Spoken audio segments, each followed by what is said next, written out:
my partner gave me what he called his green light. Had an amazing night with my friend. I learned his last relationship had been open, which I didn't even know about. So we just had this wonderful like bonding time of like talking about all this. And I experienced, again, compersion that I didn't know anything about. I could not wait to get back, or another side of compersion, as I like to call it, just the excitement I had to share everything with my partner. I could not wait to tell him everything. I felt more connected to him than I had ever felt before. I thought I had loved my partners to my greatest capacity in my previous relationships.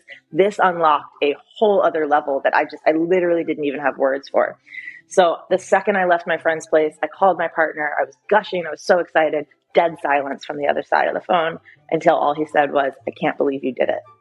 And then that just imploded. And of course, whatever relationship dynamic you're in, do not set up your partners. Do not test your partners. Welcome to Normalizing Non-Monogamy, the podcast where we interview incredible people from all over the world to hear their personal journeys of self-discovery through the lenses of love, sex, and relationships. Our mission is to show people that they're not alone and to inspire them to embrace their true selves so that together we can open minds and live authentically without shame. We believe everyone's story is powerful and beautiful, yet it's important to remember that everyone does life a little bit differently and that the views and opinions expressed by our guests do not necessarily reflect our own. Additionally, we aren't doctors. Please consult a medical professional for anything regarding your health that you might learn about on the show. Enjoy! Welcome to episode 343. We're Finn and Emma, and today we are excited to talk with Allie.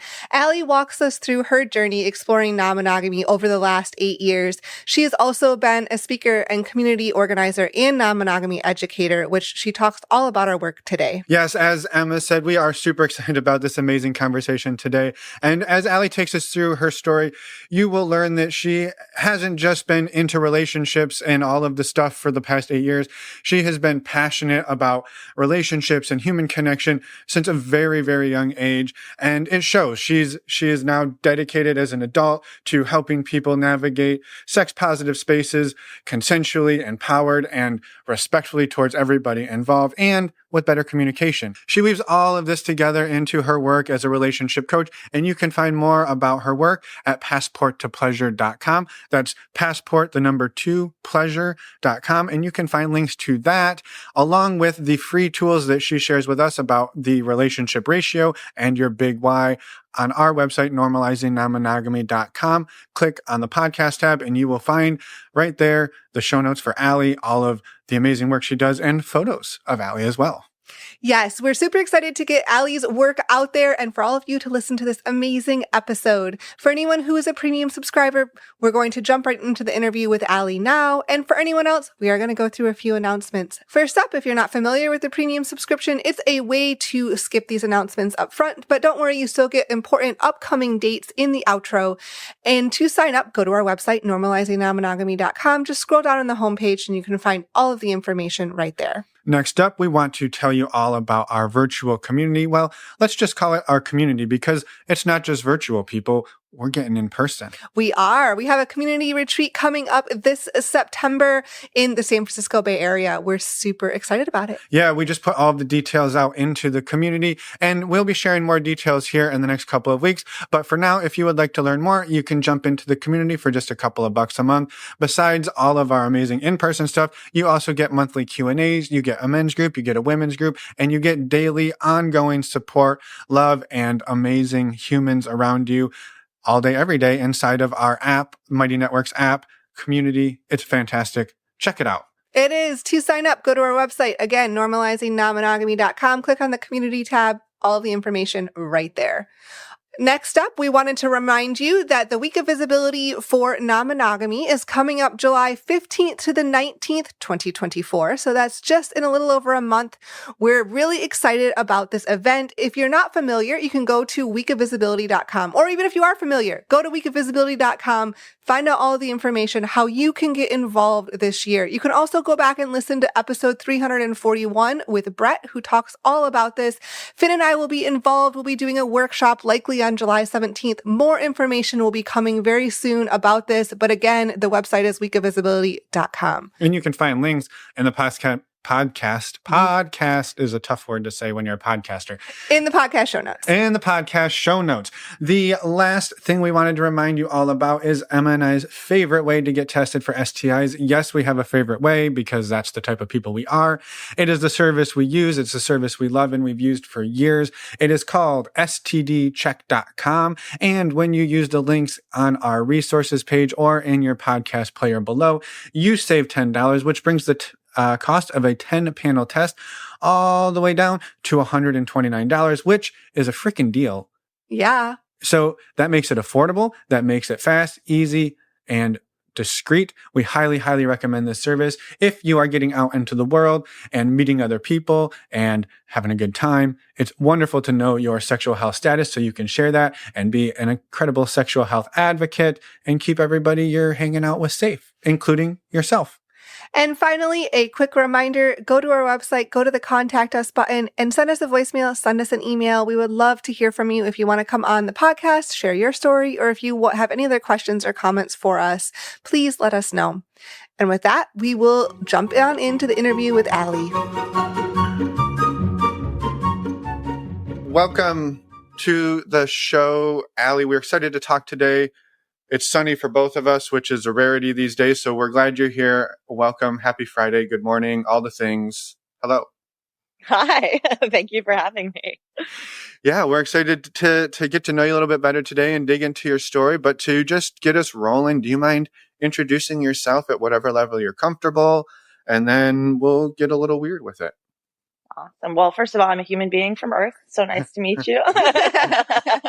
My name's Allie Eisman. I have a company called Passport to Pleasure where I bring together my 8+ years of experience as a non-monogamy practitioner and educator into one place. And I do that through one-on-one guidance, courses, online courses, eco-luxury retreats, all kind of that good stuff. Basically, the idea is to bring everything I've learned and understand about this journey and about this space into one place. I wish I existed when I had started is pretty much my mission. And that's how I have Passport to Pleasure. Yeah, well, that's awesome. Amazing.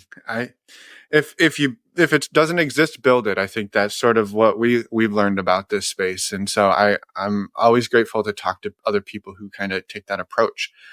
Yeah. And I'm curious if you could just maybe high level kind of summarize your relationship structure and dynamic at the moment. And then we're going to go back in time. Thank you. Yeah. So at the moment, I have come to learn that, yes, I am non-monogamous as far as the relationship structures that I prefer to interact with others with, but it's not just a lifestyle choice for me. It's very much my orientation. Most of my life was as a serial monogamist until 2016, where I finally gave myself the gift of being able to really explore what this was. And we can dive into that more. But I do experience hierarchical love. And what that means is I will have a primary partner or a few core partners that are my main relationship structure. And then I may have secondary and tertiary partners as well. And my core partners may as well have other partners as well. But it is a hierarchical structure for me. Yeah. And to just for today's, as we stand today, what does that look? I mean, what does the ecosystem look like? And constellation? Then the constellation. Yeah. Yeah. The galaxy of me and my relationships. Currently, I don't have any primary partners. I am dating. I do have a few people that I do see regularly. But no one as a primary partner. I have been intentionally single since my last non-monogamous relationship. My last primary partnership ended at the top of the pandemic. And was just, 2020 was 2020. So yep. it was what that was. And then was just very intentionally just needed to, be on my own for a bit and then started dating and get dating again. Excuse me. Wow. And now have been dating very intentionally, looking for, that primary partnership is really what I would like to step into next. Yeah. Amazing. Well, we will catch back up to real time in a few minutes, but I would love to go back even before sort of 2016 when you sort of had this, sounds like epiphany moment. What did relationshiping sort of look like for you up until you kind of hit that inflection point? Yeah, I always describe the journey as serial monogamous to non-monogamy nerd. It's just everything that occurred throughout. So for me, let's go all the way back, right? Let's go. I never had the cooties phase. Like that was just not a thing. I was like, how do we put our mouths together? Let's figure it out, And so my first, quote boyfriend was like first grade or something. And we kissed, my first kiss was a French kiss in his backyard being watched by his sister on the jungle gym. So obviously always been into exhibitionism, but from an early age. But yeah, it was very much like I was always partnership minded. I remember the moment I closeted myself, and so was only dating men for that, up until I guess 30 probably. So very much was always in one relationship with one man for about the same amount of time, would then be single for the same amount of time and get into the next one at about the same time. And so when I finally realized at least that pattern, like, okay, this is interesting. I wonder what's on the other side of, that marker of single time. What if I just challenged myself to be single for just longer than that? Let's just see what that looks like. And the answer is, to the question, what's on the other side of that is all of the shit. As I like to say. So that began my deep personal work as far as just growth and looking at myself, my patterning, what I learned about relationship and relating from parenting and all of that yummy, juicy stuff. Still then did get into another monogamous relationship. And I had always been confused about the bad rap that jealousy had, because for me, it was a turn on. I didn't know words like compersion and things like that at this time. I just knew I loved hearing about my partner's other interests, fantasies, other partners. Like that was really yummy and juicy to me. They, of course, needed me to be, like a virgin who had never, done anything and whatever. Cool. Whatever you think is great. But I had kind of started broaching it finally the last few monogamous partners I was with. And both of them, we settled on, okay, we can have a threesome with another woman. Never happened. Not for lack of me trying. And then I finally got into what ended up being my last monogamous relationship. And this was with a man he travels a lot for work. So he's out of town a lot. And I would join him when I could, but I wasn't always able to. And so I said, hey, I'd really love it if like one of these times I'm not with you, if you meet someone, hotel bar, at the event, like whatever it is, you have a connection, that's exciting. Could you, get their consent to take a picture and send it to me and then like enjoy, like, and I want to hear like everything afterwards. That would feel really good.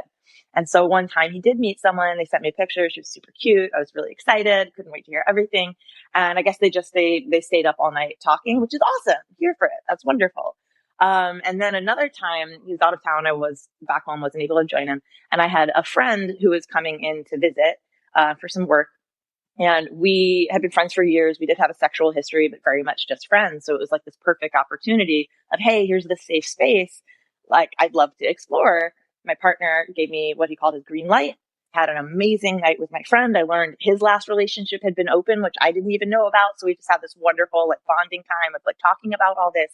And I experienced, again, compersion that I didn't know anything about. I could not wait to get back, or another side of compersion, as I like to call it, just the excitement I had to share everything with my partner. I could not wait to tell him everything. I felt more connected to him than I had ever felt before. I thought I had loved my partners to my greatest capacity in my previous relationships. This unlocked a whole other level that I literally didn't even have words for. So the second I left my friend's place, I called my partner. I was gushing. I was so excited. Dead silence from the other side of the phone until all he said was, I can't believe you did it. And then that just imploded. And of course, whatever relationship dynamic you're in, do not set up your partners. Do not test your partners. Even if it was something like he thought he would be okay with and then realized in the moment, oh my God, I'm actually not. You just talk about that. You go, hey, wow, I thought this was a boundary I'd be uncomfortable with. It's actually really not. I'm really feeling, uncomfortable and safe right now. Can we talk about this? You don't make the person wrong. I was honoring an agreement we had. Unfortunately, he needed to frame it that I had done something wrong and, invalidated our relationship and all that fun stuff. So I'm very proud of myself and that I was even able in that moment, in the position I was in, to realize, no, actually, I didn't do anything wrong here. This is real for me. But that was also the moment where I was like, okay, if this is real for me, I need to do this on my own. I need to explore this so that I don't have any other emotional casualties along the way, so that I can figure this out for myself before I start bringing other people in with me. So it was really painful, really hard, really unnecessary, and at the same time, very valuable. And I'll try and wrap this up. That led me to start dating in a new way. Up until that point, I'd only been sexually active with my committed monogamous partners. And I was like, I've never had like a one night stand. I've never like, what is all? Let's do it. Let's start checking it off. But yeah, so I started, all the apps, started going on a few dates. And it was pretty quickly. Actually, I was basically like, universe, I know there's communities out there. I don't know how to get involved, but like, here we go. We had a lovely afternoon together. We were getting cleaned up. And he goes, there's this community you might be interested in. And that was his whole purpose in my life. We never saw each other again. It was a wonderful day. I went to my first play party on my own. I was very lucky. I had two very generous hosts who were so excited. It was my first party. So introducing me to everyone, really lovely. And I'll never forget this. Like, I had gone, I'd been like, I don't need to play with anyone. Let me just like go meet people, see what the environment's about. No pressure. And it was like later in the evening, it was in this like beautiful penthouse hotel room, and it had kind of cleared out. And I was like, oh, that's so interesting. I was talking to the host, and I was like, I was expecting, I guess, to see like more stuff happening. And like, it seems pretty early. Like, this is kind of funny. And they were like, oh no, honey, come with us. And they like led me around this corner I didn't even see. And it just like opened up into just like the orgy room. It was just like a Renaissance painting. Just like, honestly, it was just another like, like moment. That night with my friend was so confirming, so validating, really let me know this was real. And then seeing this and being in this environment and how it landed in my body, it was literally one of the most beautiful things I'd ever seen. And it had such resonance of like, oh, this is real. This is healthy. This is normal. You're home. Yeah. And that was just, and that began so much expansion and growth. Yeah. There's a lot in there I would love to unpack. I'm super, no. I tried to make it. No, it's amazing. I think the first place I would love to start is back with, you made a comment that you remember very explicitly the moment you closeted yourself. And if you're open to sharing a little bit about that experience, because I have to imagine there's a lot of people who have that moment of something happened or some things happened, hide. And I'm curious what that looked like for you. It was in the gym locker room. I will save names, but we had a gym teacher who I thought was great, a little kooky, but like, that's my cup of tea. So, I remember being in the girls' locker room and all the, I had never really had like a clique, but I had friends in like every group. So kind of like, it was a floater, fit in everywhere, but nowhere kind of thing. Mm-hmm, mm-hmm. And a bunch of the, quote, cool girls would make fun of this teacher very specifically for allegedly being a lesbian. They accused her, amongst themselves, at least, and amongst the students, of looking at the girls in the shower. I never saw that happen. That's inappropriate behavior regardless of sexuality, but like sexuality, I learned, was like, you do not want to be a lesbian. That is bad. That is how you get ostracized. It's a bad thing to be. And what that means is like, you look at girls, and I looked at girls. Girls are beautiful. Like I wanted to be around girls all the time. I got fluttery. It was exciting. And I learned that was bad. So shut that down. But it didn't stop the feelings. So that ended up turning into was, if I felt what I now understand to be attraction towards a young woman, I would become their best friend. So I just friend zone myself the second. And I'm still working against it because I immediately become 12 when there's a pretty girl in the room. It's an ongoing journey. But no, it was a very, I remember very vividly the emotional experience in that moment. Like, I can feel the room. I see the colors. I feel the sensations in my body. There was fear, confusion. And it was just like, oh, shut that door. Like, this is a non-starter now.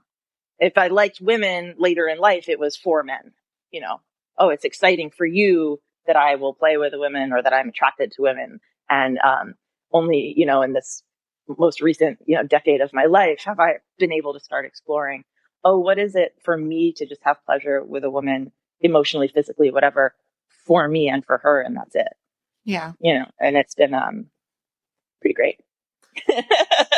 Yeah. It sounds amazing. And I think, that experience is clearly, like, in a lot of ways traumatic, right? It's hung with you for this long, but in some ways it's almost like, it sounds like when you get around women in that way now, you almost revert back to that. Like, 100%.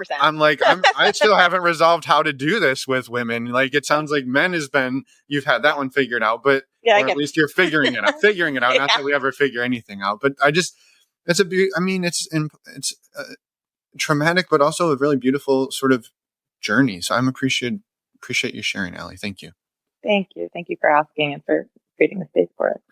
Yeah, yeah. And so moving forward into we'll call it the serial monogamy phase. I'm curious if you've sort of thought or unpacked it all. What's happening like every 2 years that kind of you would hit that point? Yeah. Yeah. What was sort of coming up for you at that juncture? Yeah. I mean, the best way I can describe it is I would make my relationship choices pretty much based emotionally entirely. No logic. Oh, we have this connection. Oh, there's this. I confused chemistry for compatibility for a good chunk of that. So I would get into relationships with people that we had this, instant fire, this instant what have you, and then would begin to learn how we just were not compatible, but rather than look at it, address it, talk about it, make a decision. The goal is to stay in a relationship in our society. You're together and you be together, and love is sticking it out no matter what. And da da da da. And it wasn't fair to either of us. We were not compatible. Resentment was building up. I felt trapped in a lot of ways. Again, didn't even know that there were other relationship dynamics that were an option. I still don't think, I would have stayed with any of those partners because again, I wasn't choosing partners from a state of like, are you someone I want to build something with? It was like, hey, we get each other, we're connected, we have this instant chemistry, which is, nice, but does not a great partnership make necessarily. Totally. Yeah, so it would be, I think my threshold for patience just mixed with just getting to a point where I couldn't take it anymore, and it would implode in one way or another. And it's unfortunate, and I take responsibility for that as well. I was a participant in that. We also we don't know what we don't know, and growth is a journey. Nobody shoots out, day one, knowing everything from every perspective possible throughout history. Like that's the frustration I have with cancel culture. Like we have to be able to make mistakes. It sucks that it ends up sometimes hurting other people, and owning that and being responsible for that and working on repair is the only way I know forward that we can make use of that. Yeah. All that to say, yes, incompatibility, and meeting my threshold for patience. Yeah. It's so real. And I think that is a really common, this is something we've experienced and I think we see experienced a lot, which is, there's this, it's an amazing connection. I was going to say, it feels like an amazing connection. It probably is, right? It's hella passionate. It's hella amazing, but there's something in there that ultimately sounds like it comes to the forefront that there's an incompatibility. Maybe it is the sort of personality down the road, but it might also just be like logistics, right? We have offsetting work schedules, or we live too far away, or just whatever number of things. But then it's like you said, it's that pressure to power through. Well, hey, there's passion, there's chemistry. We must be compatible because I might never find this. We get on the escalator and we ride it to the top and beyond. Yeah. And we didn't even know we got on sometimes. We didn't even know we bought a ticket. That's what happens in this binary construct of either or, right? You are either together or you are not together. And those are your options. And that is it. That I have what, may be an unpopular opinion even in our community, but not so much that I believe non-monogamy can save your marriage, but it can save you potentially from divorce. And that doesn't mean every person who's pursuing divorce, but I would wager that at least 5% of people that are pursuing divorce would actually be served by exploring non-monogamous dynamics, because they may love each other still very much. Maybe they have mismatched libidos, or the schedule, or whatever it is. There are other options than just ending something that still has value. Yeah. Even though it's changed somewhat. That's a bit of a tangent, but yeah. Yeah. That it can morph and change into something different, but we're not taught that often. Exactly. Well, and I think too with marriage, I think it's often, and these are my own opinions, obviously, but I think often if it was a non-marriage relationship, I think people have an easier time saying, well, we can open that, bring somebody else in to do, it sounds really yucky, but not necessarily bring somebody else in, but I can seek wants and needs outside of this relationship structure. I think when it switches to marriage, I think people really heap a lot of, we have to sleep together, we have to eat together, we have to learn together, we have to do everything together because we've now wrapped it in the marriage container. But to your point, if we can take some of those and say, well, you don't even like going to the movies. Like, you hate movies. Yeah. And I love movies. Why couldn't I go to the movies with somebody who enjoys going to the movies with me? Well, we're married. Yeah. Like, right. And it doesn't have to be that way. Yeah. So I appreciate you saying that as Well, well. and you're touching on an important point with, I mean, marriage is a little different because marriage is a legal contract. So you are taking into account legal considerations. There is unfortunately slowly we're getting state by state little bits of protection here and there. But, if you're in a non-monogamous dynamic, you have no legal protections work-wise. You can lose your children. It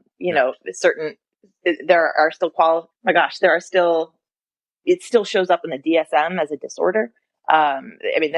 We can go down the laundry list of how insane this is, but there are different considerations with marriage. What you're touching on is labeling. In our society, we treat like the label as the security. Oh, you're my boyfriend. You're, my wife. You're whatever it is. We're good. We're secure now. Everything's great. We don't have to talk about it. We don't have to, even if all the experiences in our relationship are super insecure, you're my husband. So we're good.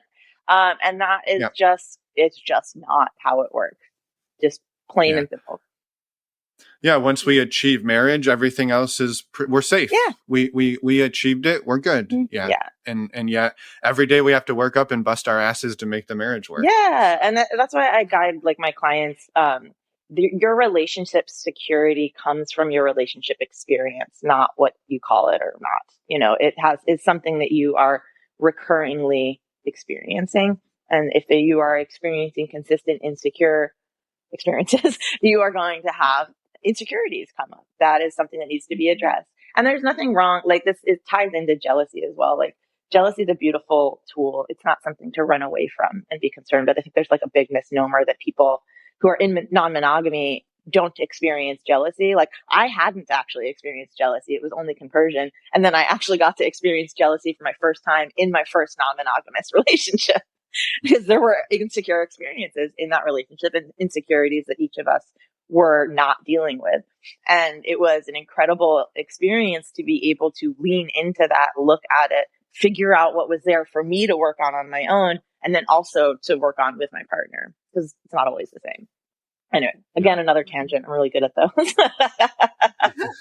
It's all good. It's all good. Tangents are fine. Yeah, I love that framing too of I got to experience jealousy. And I think that shifting that, right? It's not, oh, it happened to me. I had to, it was a slog, but it still might not be fun. Oh, hell no. Totally not fun. It's not comfortable. Not fun. But that is the only way to sort of know those things is to experience them and to work through, like you said, you had the opportunity to work through it as an experience. And then you get to decide, what am I going to do with it? Exactly. Right? What does that do for me on the other side? Yeah. When I learned that physiologically excitement and nervousness are actually the exact same, like physiological reaction in your body, it's the story that makes them different. I was like, oh, well, if that's true for that, what else is it true for? And like you just said, yeah, I got to. I choose that language specifically. I get to experience this. Things do occur. I am the one who decides how I interact with those things. They are happening. They're just happening. They're not happening for me or to me. They're just happening. I get to decide if they are now happening to me or for me. So for me, it's very much, I get to do this. It's slightly problematic terminology. I apologize for what I'm about to say. And that way I don't have better language right now. So if anyone listening does, please send it to me at Passports of Pleasure. But I am an experience junkie. The more I experience, the more information I'm getting, the more my life expands, the more I learn, the better I'm able to communicate. Like, give me the experiences. And that's all, the whole rainbow. I have had very high highs and very low lows, and they all have value. Yeah. Mm-hmm. Yeah. Yeah. Thank you so much for sharing that and pointing that out too, because it's easy to see things that are, as more like a bad and good thing. And like, instead of reframing it as high highs and low lows, and that it's life and ups and downs, and that they're all experiences and they all each have value for themselves. I mean, it's hard to see that in the Of moment course. sometimes. Yeah. But that reminder, even if you're going through whatever you're going through, like just that reminder, like this is an experience, this is an experience, like can be comforting. Yeah, this is really uncomfortable. I am really not enjoying this. I cannot wait until it shifts into a different experience. Wow. Yeah. Yep. Yeah. I would love to talk a little bit about what sounds like one of the biggest nights in terms of shifting your dynamic, which was, as you kind of feel like, getting set up, right? It sounds like it was a test to see if you would go through with this. It wasn't I'm not, or maybe it was, right? I don't know if I could do this, but I'm going to, who knows? But it didn't go the way that you were wanting. But it sounds like what you did come away from that was an experience of knowing that you could go and have a deep connective experience, sexual or not, with somebody else, walk away from it just as, or even maybe more excited and connected to your existing partner, versus it tore you apart. You were like, oh, well, that was an amazing night. Why don't I just do that every night and fuck that person that I just, have been in a relationship with? So this sounds like it was the moment that like your world cracked open to the possibility. Very much. Very much. And it meshed with the world of, this is also not okay. How dare you do this to me? Yeah. Which is incredible. I really want to speak to that for a moment, because something I see a lot with my clients is, the reason they're coming to me is for support, because most people, I mean, we don't have a society that supports anything other than monogamy as a norm or as even healthy. So very well-meaning friends and family will often give advice to, couples especially, but also like individuals who are stepping into the space who are naturally going to experience some friction. They're getting advice like, well, hey, this wasn't a problem until you opened up. So maybe you shouldn't be opening up, that kind of a thing. And rarely that can be the case, because you do need a solid foundation before you're stepping into this space. But non-monogamy doesn't cause friction. It does bring to light things that were easier to slide under the monogamy, rug, if you will, and not talk about, make assumptions and all that. So I'm very glad that I had been able to at least have the personal development journey that I had had up to this point, that gave me the self-knowledge enough to say, even though like I'm in so much pain right now, my heart is breaking, I am so sorry that like you're hurting. I'm hurting because I'm feeling very like attacked and confused and all that stuff. But I know in my bones, and even just purely logically, we had an agreement. I honored the agreement. No one was coerced. There was we agreed on a thing. We tried the thing. If the thing doesn't work, let's talk about it. It's not making somebody a villain. And that was what really keyed me into it again, of the, like you said, the, black and white, good and bad, positive, negative, like what's the value here? Can we find value? But no, that was very much used as, it was weaponized against me. So I'm very grateful I was able to understand to some extent what was going on, and slowly but removed myself. It wasn't immediately that day. It was definitely a breakup process. And I actually very very humbled and grateful. We ended up getting counseling from a couple friend of ours who is very much not monogamous, and they were even, I think that was a huge part of it too, is the fact that they were even able to say, hey, I could never do this. This is something that would not work for me, but it is clearly very real for Allie. So the conversation is this something you guys can do together? That is so rare. And I am forever grateful to Justin and Emily Baldoni for being the humans that they are in that moment. Yeah, was a very supportive experience and enabled me to make a very hard but very important decision. Yeah. Yeah, that's amazing. Yeah, and they helped you both, it sounds like, in that relationship. And we're there to kind of, I guess, provide that mirror back in some ways. Yeah, which again is so rare. Like, I really, getting the right support, I mean, seeking out community if you're going to step into this space is key. Look up, poly groups in your area, anything like that. Work with a guide, someone like myself who's been on this path, who is still on this path, who has the resources. Read everything you can, like all of that, so that you have, there is just nothing in mainstream society. We are constantly getting the messaging that this is the one size fits all relationship, and anything outside of it is dysfunctional. And that is just not factual. Yeah.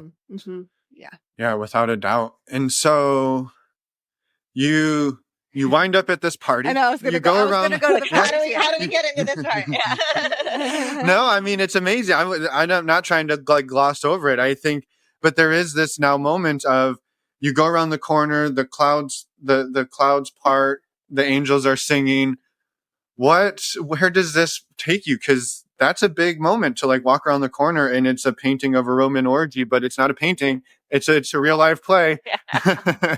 Yeah. I mean, I'll start by saying really specifically, like, you do not have to be non-monogamous to go to a play party, and you do not have to go to a play party if you're non-monogamous. These are separate interests and curiosities that I had that were a part of my journey. Yep. The sex positive space is vast. There are all the flavors you can think of to explore. I was just getting started at this point. It has become a big part of my life. I do sit on the board of one of the most prominent play parties in Los Angeles called The Play. We are the first and unfortunately so far still the only play party to require STI testing of all of our guests.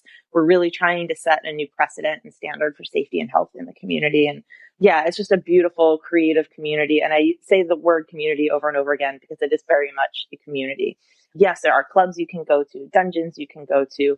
There are just, small social gatherings at people's homes or happy hours. We're a large theatrical event that, we don't have a specific space. We have different spaces that we will produce our events in, but we are at the core very much a community of artists who just happen to throw sex parties. So it's a huge part of my life. It is just a space to be fully self-expressed and safe in a safe way. It is a level of consent and communication that I don't experience anywhere else in the mainstream world. It has enabled me to practice just a standard of communication. But like I said, I feel a lot safer in that environment than I do even just going out to a bar, getting a drink. I have too many stories I have heard and directly from friends. They went to the bathroom, came back, there was a drug in their drink, and horrible things happen. And all that to say, it was quite a journey from that party to where I am now. There are certainly plenty of spaces that are not in alignment with my value system within this space as well. And, there's different strokes for different folks, but figuring out what I'm interested in, what my boundaries are, enabled me to find and align with the right community. And so know that like your first experience of non-monogamy, of a play party, of any of these new things, your first experience is not necessarily indicative of the whole space. Like I said, I was lucky my first play party was actually a very warm, encouraging, safe experience. That's not always the case. And it certainly wasn't every experience I've had in that space. I've had unpleasant experiences in this space, but that's not the whole space. It's not indicative of everyone in it. There's just, there's healthy and unhealthy people, places, and relationships in any space you're going to be in. Totally. Yeah. Totally. Yeah. I'm grateful you said that. But it sounds like yours was good enough for you, at least that first one, that you went back. Oh, yeah. Enough times, and now you're on the board. I didn't just go back. I started hosting my own party, like with that different communities. And like when I get into something, I go like all in. But that's also why it's really important to me to align with people who have, the same level of integrity and things like that. So it took me hopping around to a number of different communities before I ended up aligning with the play. And I'm now doing what I'm doing with them. Yeah. Yeah. And I'm curious too, like, so you go down this road of kind of really like just discovering this part of yourself and learning all the things and jumping right in.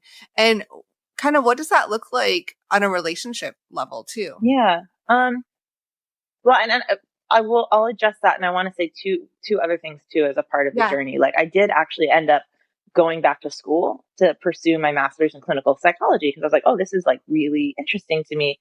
And as much as I really loved the program, I mean, I could talk about just human nature and communicate like all day. This is my jam. There was no material, no course curriculum, no reference material, nothing in regards to, what we call alternative relationship dynamics, non-monogamy, polyamory, open relationships, anything like that. And that was my interest. That was what I wanted to focus on. And so I'm like, okay, well, I'm going to have to do all this self-study and immersion anyway that I'm doing in my personal life. Let me save the $100,000 and like do this stuff on my own.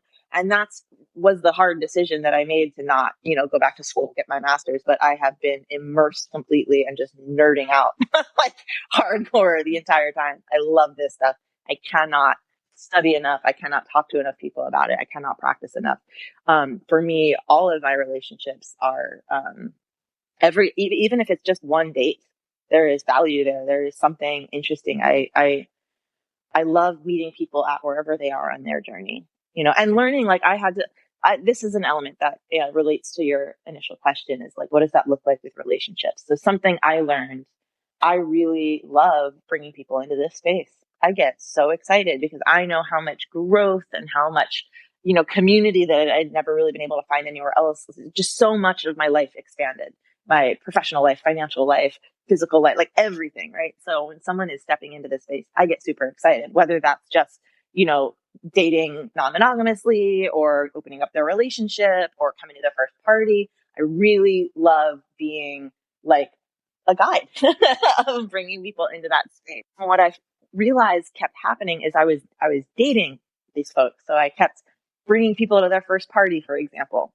So they're having these really important experiences and these lessons, but I'm having to go through the same lesson and experiences over and over and over. And it's new and important for them, and they need to, and I want them to go through it. But I also needed to grow. And I was like, oh, I'm kind of in this loop right now. And if I don't set a boundary of, I can't date people who aren't at least somewhat experienced in the space or along the way. I'm not gonna get to grow too. And that was actually a part of how I realized, okay, but how do I still offer these things? Because I do get regularly, I've been working with couples and individuals for at least 4 years now at this point, informally, I guess. And that was kind of part of the launch of Passport to Pleasure was A, how do I do this more formally in a way that creates a healthy boundary for me? And B, how do I make it more widely accessible to folks? So it's not so dependent on you have to meet me or know me, like creating online courses, things like that.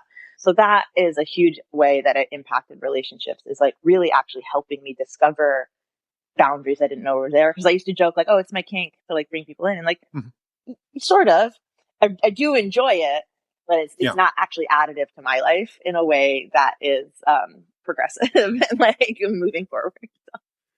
Totally. Well, and not that one is better, right? Like you said, that first, if you're thinking about it like a video game, right? Like level 1 is really important because that's where you learn a lot of the skills that you need for level 2. And then level 3, right? This is back to all of the things we were saying earlier about the experiences are so important and we learn from them. But if each time you go through this, you get to start back at level 1 and you get to play level 1 like 100 times, it's like, okay, well, what's level 2 like? Do I get to even see that one, or back to level 1? So I can totally understand that. Like what's the big boss on level 2, and are they hot? Like these are important questions. And what do I need to challenge myself on, right? Am I going to hit that big boss on level 2 and completely implode? Maybe that's the first time jealousy shows up. And again, not that jealousy has to be a bad thing, but maybe that's where that experience was at, and you never get to get there, right? Because you're always starting over. So I think that's it. Thinking about these things as really the experience and the journey. And I think too, what's important is, your big boss on level 2 is going to be different than Emma's, which is different than mine, which is different than the person you maybe showed up to that party with. And so we're all like, we might be in the same physical space, but we're all experiencing something wildly different. Yeah. So, it's exciting. Yeah, it is. It is. Yeah.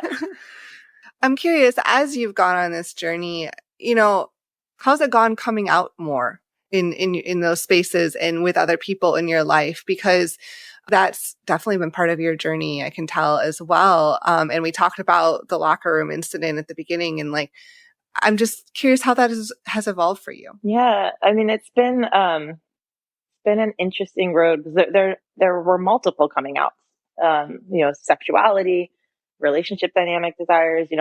I'm out in every way I can think of to be at this point in my life, which is exciting. And there's some trepidation in certain ways as well, but there's a level of just reached a point in my life and a point in society where I'm like, all right, I am, let me check. Yep. I am out of fucks. I am officially at capacity for that. And if I want to be a part of shifting things, or I should say, if I want to shift things, kind of what you were speaking to, earlier, Finn, like if it's not there, build it. If it's something you want. If I say I want things to change, I need to be a part of that. I need to be the conversation, not like just me, but I mean like contribute to that conversation that may or may not exist yet, or that's just starting, and be a part of continuing it. Like, we're having this, everyone's calling it, a moment. Polyamory is having its moment. It's not the first time. And my hope is we're at this point in society that, we have all manner of communication and ways to connect that we did not have back in, the 90s when Ethical Slut came out, and there was this, same kind of moment. My hope is that this will be much more than a moment, that this is the beginning of a normalization of, hey, there are various relationship structures. Let's just talk about relating instead of saying there's this one way to do things. So to your point of like, what's it been like coming out? I consider myself lucky in most ways in that each stage of my coming out has been up to me. And that's not, my sibling was not given that luxury. They were outed by their school when we were very young in a very inappropriate way. And it was a very threatening experience that they went through. And I can only imagine, my experience of that experience for them was, in one way, we were lucky that, we had parents, like they didn't get kicked out. There was nothing like that. There was certainly unpleasantness that occurred for them. But, we had our mom took them to get their first mohawk. Like there were, lovely things too, at least from, again, being on the outside of that experience. So when I know of things like that, and friends of mine who shared their stories of, their birth family is just not in their life anymore, and it was very traumatic and all that stuff. And then I consider mine where it's just, I just started sharing it with people. And again, like that evolution of realizing that I initially kind of was coming out for the pleasure of my male partners, and then realizing, oh, well, that's not really me coming out. Then that's not about me. So what if this is about me? And then dealing with the fallout of realizing that some relationships were not as healthy as they could have been, were not really, again, about me in any way. And, like the male gaze component of it, really, again, shifting it to coming out about who I am and how I'm expressing now, and like owning the word queer. Even like I still am working on it. There's like what's the best way to describe it? There's almost like who am I to use this word? I don't, look the way I should or date the way I should. I'm not in the right communities to be allowed to say I'm queer or like anything like that. I'm not queer enough, and this is all internal, right? And it's a journey. Discomfort is not a reason for me to not do something. Not being safe is a different thing. I'm uncomfortable most of the time because that's growth, right? New experiences. An example I like to use is I actually have social anxiety. No one would know. I speak all the time. I host events. I do all that stuff because it's always putting me in that slight discomfort, but it expands my life, right? So I've had somewhat uncomfortable coming out moments, but for the most part, it's been very positive. It's been very expansive. And if there has been any disruption around it, I lean in. I explore like, hey, is this something that's salvageable? Is this a learning opportunity for both of us? Or is this something that like this other person is really committing to just a framework that does not work for me? And this is the, end of our friendship, relationship, whatever it is. But for the most part, it has been a very positive ongoing experience. Yeah, thank you so much for sharing. I'm grateful that it has been. Me too. Me too. Yeah. Well, and it sounds like you've had opportunities over the years to explore that in a multitude of ways, right? You've had the experience of doing it, like you said, for the male gaze, for somebody else. And you know what that feels like. And now you've had the opportunity to do it for yourself. And now you know what that feels like. And I think I kind of hear some parallels in being able to sort out the difference between discomfort and I can't remember the exact, but like safety. Like I'm not necessarily unsafe. I'm just uncomfortable. And I think that is a really hard line to be able to understand in oneself. Mm-hmm. And it's different, right? It's different for everybody. And I think, but to be able to say, am I really unsafe or am I just uncomfortable? Mm-hmm. And I think we mix it up all the time Yeah. and say, oh, I'm just uncomfortable, but I feel unsafe. And it's maybe better safe than sorry. And I've also seen this where we go, I'm just uncomfortable. I can push through this. And we couldn't, right? Mm-hmm. And so I'm just curious for yourself, how you've honed that Hmm. sort of awareness, that radar to say, am I unsafe or am I just a little uncomfortable or maybe a lot uncomfortable, because socializing is uncomfortable for some of us. Yeah. Yeah. Can relate. Well, I think it's really important. A few different things are important to distinguish. Like the body doesn't know, the nervous system doesn't know the difference between, there's someone with a gun at my face and they're all going to laugh at me. It's the exact same response system in our body. So it's really up to us training and honing our mind and our self-development, our self-awareness to understand, am I literally unsafe right now? Or is this something that, may be very uncomfortable and unpleasant, but I can actually get through? And it is a tough area to work on, and it's an important area to work on. And it's something I see often, the concept of boundaries kind of misused when it comes to this stuff.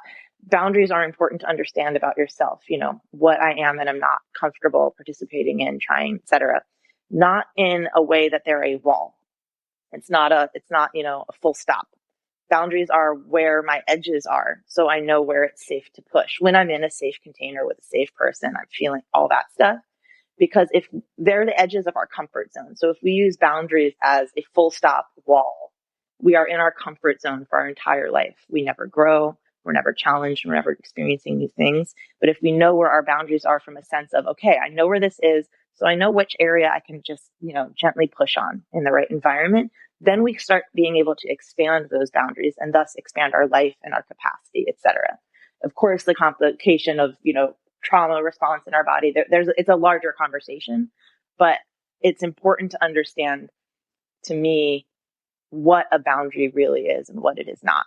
And the distinguishing factor between unsafe and uncomfortable is a huge part of that.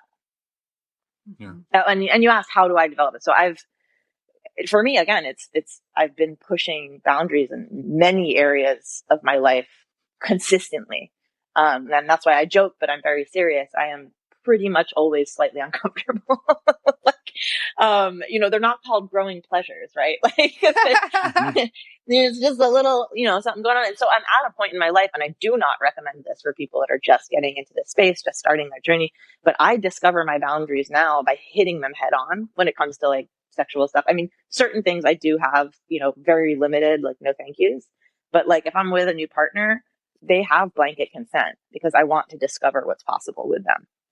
And that I don't mean that in relationship framework. There's a relationship agreement. We understand where we're starting. We look at that agreement over and over, regularly adjusting it as needed. But when it comes to trying stuff out, we'll discuss our DIB beforehand, our desires, intentions, and boundaries before an event or an engagement or a scene or whatever we're doing. Obviously, beforehand, everything is negotiated. But it is a very open space because I don't know what I don't know. And I would like to experience how they do certain things. And so we'll discover a red in the middle of a scene sometimes, wow, I did not like that.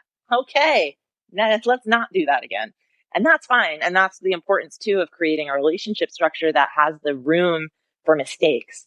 You have to be able to make mistakes. You are going to make mistakes. Your partner is going to make mistakes. Your partner's partner is going to make mistakes. You have to have relationship frameworks that have the space for that and that are a safe space, not only for you to feel free to bring your mistakes into that space to look at, but also to be an encouraging place for your partner to bring those mistakes. No one can be afraid, oh shit, I messed up. They can't know because that could fall. No, shit, I messed up. Can we look at where the breakdown was? I really want to figure this out with you. I've done a lot of self-reflection and I realize the parts of myself that I need to work on. And these are the parts that I really need to work on with you now. Now, if that mistake keeps happening, it's the same mistake or, the same thing keeps reoccurring. Now we're looking at a pattern. That's a behavioral issue. And that's something you should ideally be seeking outside support for and dealing with completely differently. But an individual mistake, as long as it's different, each time, that means you're progressing. That means you're learning. And that's how I figure out my boundaries. Yeah. I love that. I would like to mirror that back because my brain thinks in analogies and metaphors and all of that. As Emma's like, yeah, no kidding. But It's not a bad thing. No, it's not a good thing. It's but just a way our brains are different. Definitely one of the many. But I think what I kind of heard in there around the blanket consent is really blanket consent within a container. Yeah. And so maybe that is like, just as a hypothetical, the container that we set, like, hey, we're going to go out on a date tonight. And my limit is hugging, everything up to hugging. Mm-hmm. And then you go into that again. I know this is kind of like a weird analogy, but right. The person like goes and gives you a hug and the first one's like, yeah, great. And then the next one, like they hug you for 3 minutes and you're like, okay, whoa. Like, yes, it was technically a hug. Mm-hmm. And I learned in there that I have a 2.5 minute limit for hugs right now. Yeah. And so they didn't do anything wrong. They were within the framework. They were giving you the thing that they wanted, assumingly, and that they knew was within the boundaries. But you still discovered, well, that didn't really work, versus, and then the next one, they come up behind you and hug you from behind and they get an elbow to the head because they're like, and so you're like, okay, well, we learned that's not a way to hug, but they were still within the hug container. And they were learning and you were learning, you learned your edges, they learned your edges, they learned their edges. They took, like, there's so much growth that can happen when you say, hey, this is the sandbox we're playing in. Mm-hmm. Go nuts and play in there. And you're going to probably throw some sand in my eyes and I'm going to get hurt and we're going to have to figure out how to repair. Mm-hmm. But that's how we get a bigger container the next time. Mm-hmm. If we want a bigger container, we don't have to. The container can shrink. Absolutely. It's not linear. It's more like a buffet than anything. Yeah. Like picking and choosing what you're open to. I actually love using it's kind of like cheeky and cheesy, but I love bases. Like I'm open to first base tonight. I'm open to, like it's cute. It's nostalgic, right? And it gamifies it a little bit, but it makes it more accessible and less like we don't have to be like very adult about that, but we understand, first of all, we define what the bases are together. So we know that we're on the same page about what they are. Yeah. I was going to comment on that part. Very, very important. And that's relevant to all language, right? Like we have developed language to be a much bigger part of how we communicate than it actually is. So it's really important that we have these words. It's how, two different brains like yours communicate about your internal experience, but understanding what each of those words mean to each other is super important. When I say that felt good, what does that mean? When I say I am open to taking our relationship to the next level, what level are we on? Where are we going? What does that mean? So defining these terminologies, even terminologies like what is an open relationship to you? What kind of partnerships are you open to with other people? What is an emotional connection? All of that. This is all opportunity. These labels that we talked about earlier too, these are opportunities for us. These are conversation starters. These are not the whole conversation. Hey, I'm non-monogamous. Cool. What does that mean to you? And what does that mean to you? And what are you available for right now? It's not cool. I'm non-monogamous too. Let's not talk about it. Yep. We must do it exactly the same way. Even if we both have these labels, like we're both hierarchical, we're both relationship anarchists. Like those are just labels. Right. That's like me saying, oh, I love kissing. Like, but how? Yeah. Like, exactly. What does that even mean? I love a back rub. Okay. Do you like it soft? Do you like it firm? Do you like it 1 hand, 2 hands, 7 hands? What is your jam? Yeah. Right? It's so funny. We get so nervous about all that, whether it's getting it wrong, we're nervous about whatever it is. That's why I call my company actually like Passport to Pleasure. Like I want that adventure, like that spirit of adventure, that curiosity that we all get for like traveling. I want that same energy for that internal journey. Ideally you're having that internal journey about, what those needs are. Cause a lot of people don't even know how they like their back rubbed. We got to do that part first. And then we start adventuring outward and we start meeting other people and going to new places. But that inner journey that is just as much an adventure. And, somebody coming up from the back and hugging me or hugging me a little too long. Thank you. I know this about me now. I'm going to communicate it to you. So now we can relate to each other better. And do you have, what are your needs? Maybe their minimums are actually more than a hug. And so we might not be compatible in this moment. But knowing those things about yourself, then being able to communicate them and explain them to someone else and hear them and have them explain theirs. I mean, that's the juice. That's foreplay, man. Like all this stuff is so juicy and yummy. And it's something, we just are talking about the avoidance versus the leaning in to discussing all this stuff. Because it's not a conversation about non-monogamy is better or more functional than monogamy. It's the fact that there's a status quo element assigned to monogamy where a lot of assumptions are made where, okay, like we said earlier in this episode, okay, we're dating. That means the same thing to you as it does to me. I'm going to assume you're looking for the same thing that, I am, and that it means the same thing to you. Okay, now we're serious. Okay, now we're living together, and that means this to me, so it must mean that to you. Now we're getting married. And so there's all these assumptions where there need to be conversation regardless of relationship framework. There are people who are monogamous. Monogamy works for some people, and they should pursue that relationship framework if that is the best and healthiest one for them. They still need to be having all these conversations, and ideally they would still have a relationship agreement just like you would with your non-monogamous partners. Yeah. Mm-hmm. Which I would love to pick up on a piece in here that I think is a bit of language you've used a few times, or you used it early on. And I would love to talk about it because we haven't heard this very frequently, which is I don't have a primary partner, mm-hmm. but I have maybe multiple, you call them secondary or multiple tertiary partners in sort of the hierarchical range. But I'm curious for you, I think because a lot of people could say, well, I have one partner, therefore they are by default my primary partner. Mm-hmm. Or they've been around the longest. I've been with this person 3 years and somebody brand new came in.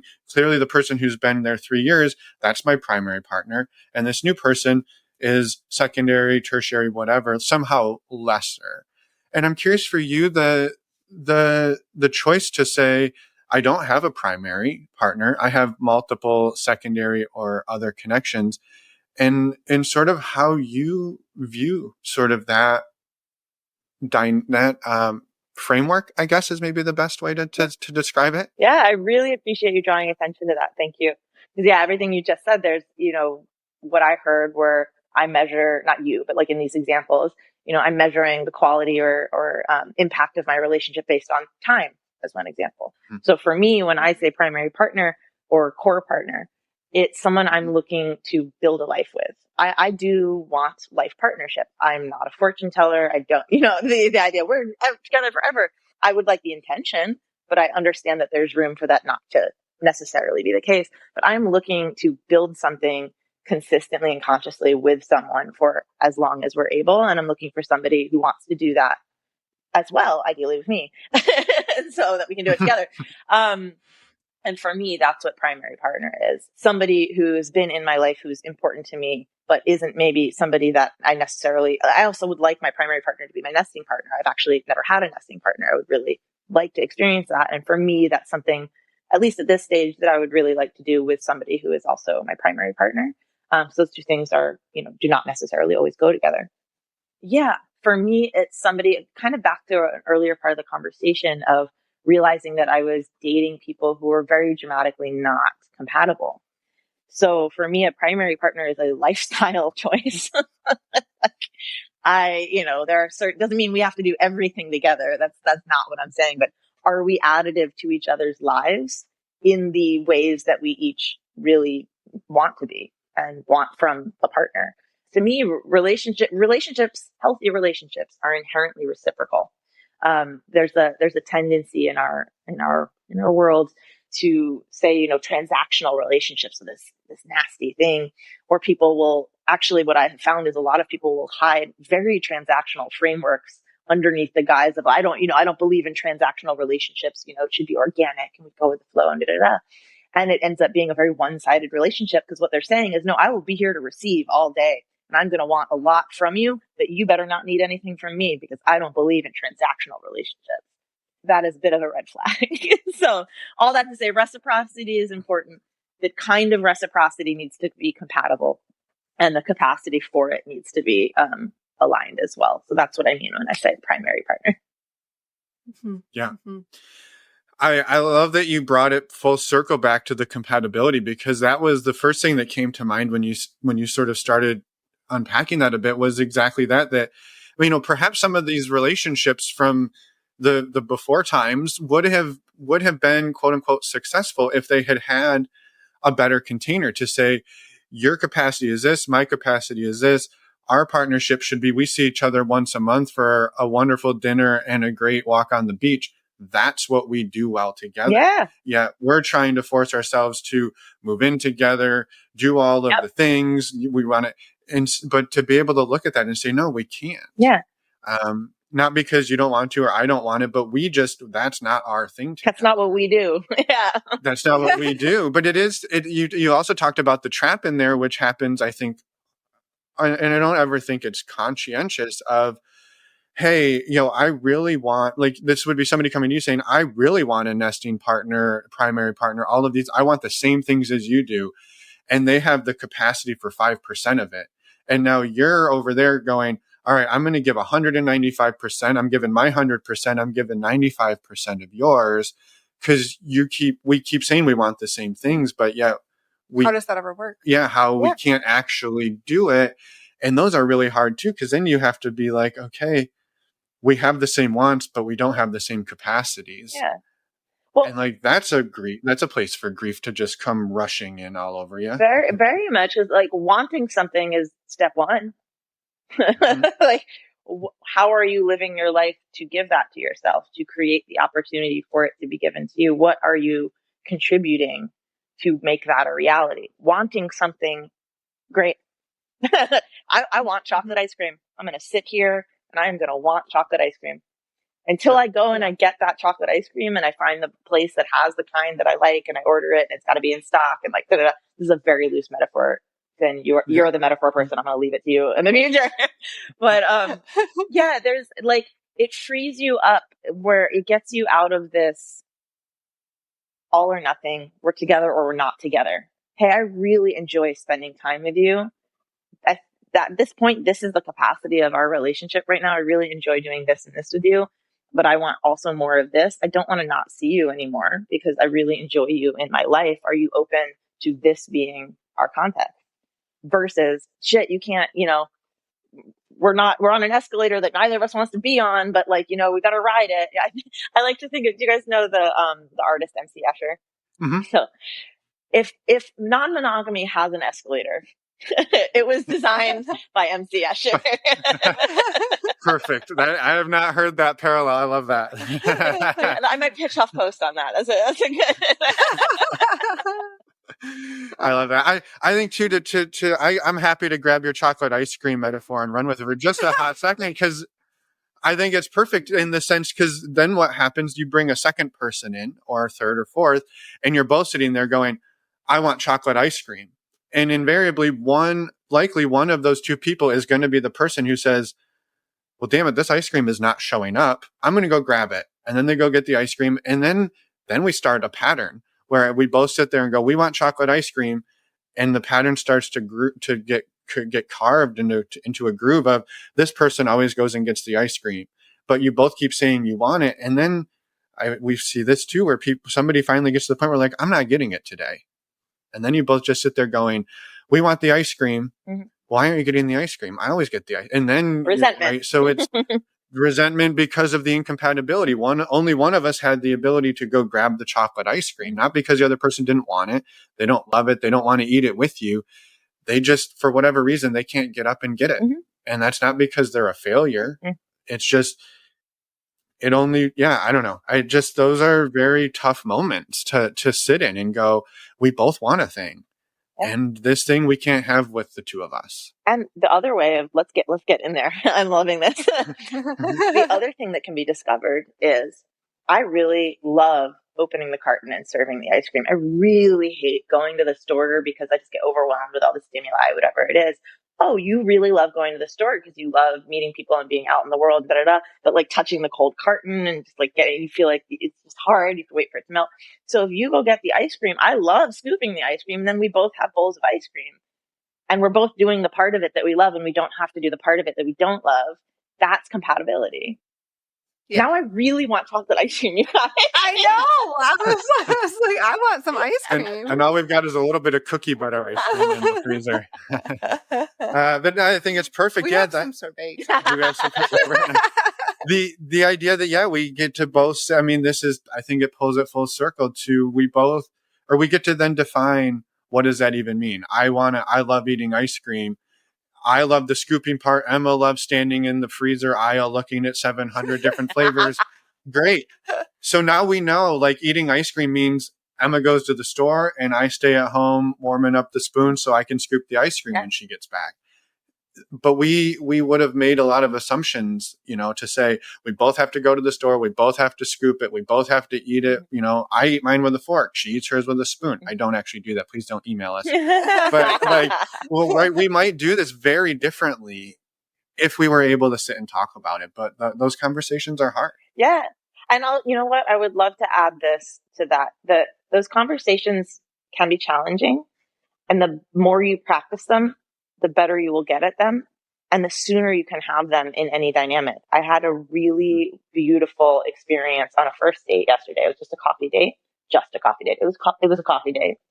And it was this really beautiful thing. I'm in this phase in my life where I'm really learning how to practice receiving. I'm very driven. I'm very dominant in pretty much every area of my life. So practicing power dynamics, power play within BDSM frameworks has been really, really healing for me, allowing me to receive and surrender in a way that I've just never been able to.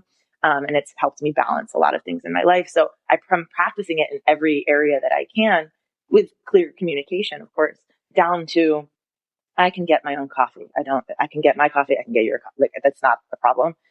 I really enjoy feeling taken care of, that somebody else can grab that coffee, that someone is thinking of me in that way. It allows me to tap into a part of myself that I didn't even know was there or needing attention. It's been and it continues to be a beautiful experience. So I had this date yesterday where he arrived before me and had already ordered. And I got there and he did not offer to get me a coffee or ask me if I wanted a coffee or anything like that. And we kind of sat down and we're starting to talk. And I noticed, we're having a perfectly lovely conversation. I was kind of feeling like, I don't know if this is, if he listens to this, I don't know if this is going to go anywhere. That's how I was feeling initially. And I was just noticing, like, oh, I'm really noticing that he didn't even offer or whatever. I need to look at that and I need to ask him a question. And so I said, we got to a point in the conversation where I was like, I can tell you're a great communicator. I would love to ask you a question. Are you open to exploring something with me? And he was. So I said, I noticed, when I came in that you didn't offer this, and I'd love to understand if there was a thought process behind that, instead of, hey, I didn't like that. You really, you should have offered me a coffee. I'm going to make you wrong for that. Or making a bunch of assumptions. I got curious and I led with curiosity. And earlier versions of me would have just written off this date for sure. But I'm at a point in my journey where I was like, I wonder what's here. And he lit up and we got to have this juicy conversation because there was a thought process and he got to share some of his previous experiences and where he was at and why he did that. And then I got to share with him where I'm at and why receiving is important to me right now and how that lands for me. And I'm really enjoying experiencing this part of myself, et cetera, et cetera. And he was so excited to go and get me not only a coffee, but a little chia pudding thing. And it was so juicy. And then the conversation just opened up from there. And I'm really looking forward to our second date. Wow. Yeah. I love that. Thank you for sharing that experience too. Like, what power in slowing down, noticing something that's coming up for you, trying to just like communicate, asking for consent of like, hey, I'm noticing this. Like, I want to explore this with you. Are you open to going on that journey with me right now? Like, I'm not sure how this is going to go, but can we try to talk about it? And asking for consent and then leading with curiosity. Like, how beautiful of a way to do that and to have that be received and you met each other in that of like, okay, let's communicate about this. Yeah. And it's just a beautiful example of what effective communication can do. And curiosity, again, leading from that space of like, we always think our brain, I should say our ego really likes to think it has all the information. Oh, I've seen this before. I know what this is, especially in partnership, right? Oh, I've known you for a decade. I know exactly what you're going to say. I know where you're coming from. No, you don't. You know the 10 prior years of this person. You don't know this person right now. You actually don't. No matter how long you are with someone, you may know patterns, you may know probability, but you do not actually know what they're going to do or what they're going to say. You think you do. And so allowing that possibility, I mean, that keeps a relationship so much fresher than this. Yeah. I always like to joke like, oh, you finish each other's sentences. Isn't that just called interrupting? I would say that date sounds amazing. First of all, you said it was just a coffee date. It sounds like it was a revolutionary experience for both people. It was beautiful. Yeah. I'm genuinely like, we're planning to see each other again. I'm looking forward to it. Yeah, it was a really delightful, unexpected and delightful experience. And to be able to, I mean, just because I could hear, right, we could probably splice in a finishing sentence or sentences to your story that, you know, I've heard so many times of like, he didn't get me a coffee. He didn't even ask. What a rude asshole. Yeah. Right. And like, I'm never going to go out. Like, I need a man who can know what I want when I walk in the room. I need a person who can do all of these things. And I know we're like into the gender binary here, but I just, that idea to be able to stop and say, hey, what was your actual experience around this? Right. And maybe he's like, well, the last time I bought somebody a coffee, they yelled at me because they could get it themselves and they don't want to be taken care of. And so I'm afraid to buy coffees for people. Mm-hmm. And this is my first date since that happened. And I didn't know what to do. So I just froze and ordered a coffee. And now I get to talk about it. Yeah, absolutely. Right? Like amazing. Absolutely. And I get to voice what I want. And he gets the thrill of knowing that he's specifically satisfying behaviors that I enjoy versus just throwing spaghetti at the wall. And like, I do appreciate initiative. He asked me out. I like somebody taking a shot. And at the same time, having the grace for people to be human and have their own experiences. Like, I don't know what it took for him to get there yesterday. Mm-hmm. You know, we have no idea where people are coming from. And it can be as simple, you know, and maybe what if the response was, you know, I think, you know, whatever context. And I go, oh, you know what? That really doesn't work for me. Like, I'm actually in need of this. It's been so nice to meet you. You know, best of luck. I don't think we're compatible at this juncture, but, you know, have a good luck with all the things. Yeah, totally. Yeah. Their answer could have been, I refuse to spend a penny on anybody else or serve anybody in any way. That's your job to get the coffees for me. Yeah. You're like, okay, great. That's not who I am. Life view. Yeah. Yep. And we should probably not even have this coffee. Maybe, you know, maybe we just have a great afternoon, but to not be able to interrogate it, I think is just is such a gift that you got yesterday. And you took the initiative to say, hey, I'm going to do this different. And I think that's really cool to be able to say, we could sit here and not know, or we could just talk about it. And you got yourself a second date. Thank you. And it's participatory on both ends because he also co-created an environment with me where we could talk about that, where I felt safe being like, hey, this might get weird. You down? Like, you know, like that's a co-creation that speaks to, you know, how he showed up and communicated as well. So it's both. We're never an island. We are actually always relating to other people. We are in a constant connectivity, constant relationship with everyone and everything around us. So to be actively practicing all these skills is only going to serve, you know, every area of our life. And that's something I stress to people is it's not just about, well, first of all, non-monogamy is not just about sex. But it's not even just about romantic relationships, partnership. This has impacted every kind of relationship in my life. It has impacted my relationship with money. It has impacted my relationship with my health. It has everything in addition to my family, friends, etc. It has impacted how I communicate with like medical professionals that are helping me with everything. So these skills, whether you know, decide that non-monogamous relationship frameworks are healthiest for you, or monogamous ones. These skills serve you in your life everywhere. So explore. Mm-hmm. Spot on. I don't know that I want to say anything about that. Yeah. No, it was beautifully said. I would love to, in interest of time, would love to give you an opportunity to talk a little bit more about your work and where people can find you. And then I have one question after that, because I'm excited to ask it. But yes, let's hear all about. Let's hear about Passport to Pleasure and how you take all of this that you live and weave it into your work. Thank you. Yeah. So passporttopleasure.com, and it's the number 2, pleasure.com. That is where all of my resources live. That is how you can reach me. Of course, also on Instagram, Passport to Pleasure, TikTok, YouTube, Facebook, like all the things. But the hub is the website, of course, and you can reach me directly as well through the contact page there, or DMing me on Instagram.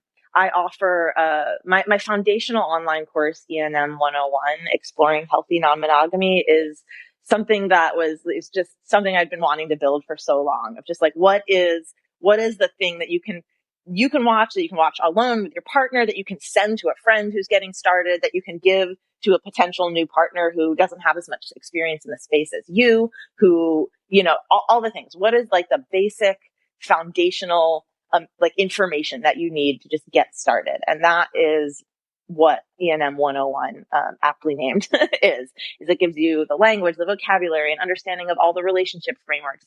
It helps you understand not only yours, but if you are partnered, your partner's hierarchy of needs, as I call them, on the emotional and romantic plane and physical and sexual plane. And when you understand where you fall on that graph, it connects you to what I call your IRS, your ideal relationship structure. It's like the friendly IRS. What ideal relationship structure you should at least start with on this journey, because it will satisfy most of your needs. And if you're far away from your partner on that graph, where is the overlap? So we can find the best place for you guys to compromise a little bit, just to at least get started in a safe container. And then once you have that understanding, I walk you through in the course the relationship agreement, which is a literal document. We talked about it a little bit in this episode.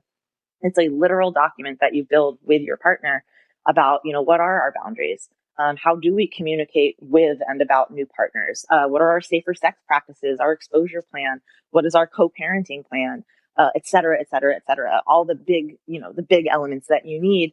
And also setting up how you're going to review this on a regular basis, because it is a living, breathing document, just like your relationship. You're going to grow. Your partner's going to grow. Your relationship is going to grow. So this is meant as like guideposts, basically, along that way. And so that is ENM 101. It's a great primer to get started. But even before that, I offer a couple free resources. One of them is called Your Big Why. The worksheet is called What the Fuck Do You Want? There's a lot building up to figuring out, why do you even want to do this? If you don't know why you even want to explore, you definitely shouldn't be exploring it, because that big why is really going to inform all of the decisions you make along this journey. So really getting that dialed in and practicing sharing it. It's a big deal. You need to be able to communicate it to other people. And once you have that dialed in, the other free resource I offer is called the relationship ratio. So if you are partnered, this worksheet will help you determine if you are in a, stable contributory place to add in other elements, or to just open up the relationship in whatever context and start exploring what's out there with your partner. And it basically takes the idea of reciprocity in a new way by helping couples understand that if you're in a couple, you're actually already in a threesome. You have you, your partner, and your relationship. And all three of those parties deserve just as much attention and effort as the other. And so through a number of different reciprocity exercises, you kind of see where you land right now, and if you have a solid framework, and it gets them thinking already outside the one-to-one kind of context. So those are the two freebies, the Big Why and the relationship ratio. And we can share links, right? Like we can. Yep. Perfect. All this will be in the show notes. Awesome. Yep. And so those are like the online resources right now I have. And then of course you can work with me directly. I walk you through what I call the non-monogamy blueprint. And it's basically a 4-stage process in helping you build everything you need to live this life intentionally, confidently, and safely. So we walk you through stage 1, which is inventory, checking out where you're at now, whether you're partnered or not, really. Your inventory, design, build, and then maintain. And we can do that really quick in one session. We can look at everything. Don't recommend it. If you want a single session, that's more like a spot treatment. If you're dealing with some rupture, or you've got some questions, whatever it is. But I do 4 packs, 8 packs, and 12 packs. So you can really spend as much time as you want on each phase. Amazing. Well, thank you for that. Thank you for the work you're doing. It is thank you so powerful much. work, and excited to get that out there. And I'm excited to get your story out there as well. But I wanted to pick at one thing that I think is fun, which is having been in our share of, let's call them sex party spaces, funny shit happens in there. It's always yep. So I'm curious if you have off the top of your head a blooper or two that they don't necessarily have to be like explicit sexually, but just times where you're like, wow, what, looking around going, this is my life today. Every time. Right. I'll always have a moment, like one of my dearest friends. Can relate. One of my dearest friends is our founder. I mean, that's my family, that whole community. So like whoever I happen to be sitting next to in a moment, like at every party without fail, really every event, because we do have non-play socials as well. Like we're doing a brunch this weekend. And I'll just have this moment where I'm just like looking around. I'm like, really? Like it can just be like this. Like it can just be safe and delightful and sexy and creative. And like, this is my life. What? Like, there will every single time. And like, again, I've been in this space now, coming up on like 9 years. So like, it still kind of has that impact. Let's see, I'm trying to think of like specific bloopers. I mean, I'm our consent and communication specialist. And what that means at the play parties is I'm our consent fairy. And I take that job very seriously. I have wings and the whole nine. So the wings were a great idea in theory. In practice, at a crowded event with various things and contraptions coming at you from the wall, a little awkward sometimes. Like, heading up on stage, get caught on something, I make it work. But I'd say the wings generally offer me at least one awkward moment per event. And a built-in icebreaker for us people with social anxiety. Absolutely. You've got something to... Absolutely. My life motto is I own my awkward. Like you're going to embarrass me? Bring it. I will lean in. Yeah. Good luck. Yeah. Exactly. Amazing. Well, thank you, Allie. Yeah, thank you so much. It was just such an amazing conversation today. We really, really enjoyed talking to you. Thank you. Yeah. Very mutual. Likewise. Yeah, and I'm guessing this won't be our last paths crossing moment. So looking forward to the next one, and have a wonderful brunch this weekend. Thank you so much. And we're back. Perfect harmony. I don't know about harmony, but anyway, we nailed it. I'm just saying that we're... No, it wasn't perfect harmony. We'll keep working on our harmonious relationship. Anyway, thank you. You got nothing. I had so many comments that I'm just going to refrain from saying. Anyway, thank you, Allie, so much. Maintain the harmony? Is that why? Yes. Perfect. Thank you, Allie, for coming on and sharing today. We love talking to you. And thank you as well for all of the work that you do. As a reminder, I'm getting really tongue-tied. As a reminder to anyone listening, go to the podcast show notes and you can find links to everything that Allie is working on and putting out there. Her website is passport2pleasure.com. That's the number 2. Yes. A couple of quick reminders, just upcoming dates. The Week of Visibility for Non-Monogamy is coming up July 15th to the 19th. Finn and I will likely be, we will be involved. We're doing a workshop. It will likely be on July 17th. More information will be coming soon, and you can find out more also on the at weekofvisibility.com. And another reminder, and more information will be coming soon, but we have an upcoming community retreat happening in the San Francisco Bay Area in September of this year. We're super excited about it. So I just wanted to put a quick plug. Again, more information coming very soon. But the dates for that are September 13th to the 15th. Yes. So if you are looking to mark your calendar and get your butt out here, September 13th to the 15th, we'll see you then. Yep. All right. Next week, we've got an interview. We do. We've got an interview with Aria. It's an amazing conversation, and we look forward to seeing you all in a week. Until then, stay cool out there. It's supposed to be hot this week, and have a wonderful weekend. And we will see you all in a week, yeah? Yeah. Bye, everyone. Thanks for listening.